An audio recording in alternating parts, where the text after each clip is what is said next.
आंध्र से बड़ी खबर सामने आ रही है, जहां पर हादसा हुआ है। बस में आग लगने से 14 लोगों की मौत हुई है। बेहद अफसोसनाक जानकारी। बड़ा हादसा, बस में अचानक से आग लगी और जिसके नतीजे में 14 लोगों की मौत हो गई है।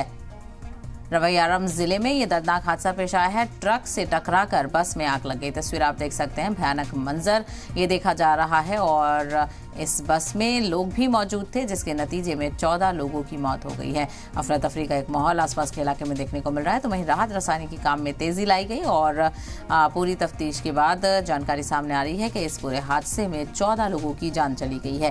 अहले खाना में मातम का माहौल है और ऐसे में अफसोस का इजहार भी किया जा रहा है। तस्वीरें बेहद खौफनाक हैं। जबरदस्त आग दोनों गाड़ियों में लगी हुई नजर आ रही है। तो ट्रक और बस की टक्कर हुई और टक्कर के नतीजे में दोनों गाड़ियों में जबरदस्त आग लग गई। तो पूरी तरह से ट्रक और बस जलकर खाक हो गए हैं और इसके नतीजे में ये हुआ है कि 14 लोगों की दर्दनाक मौत हो गई है।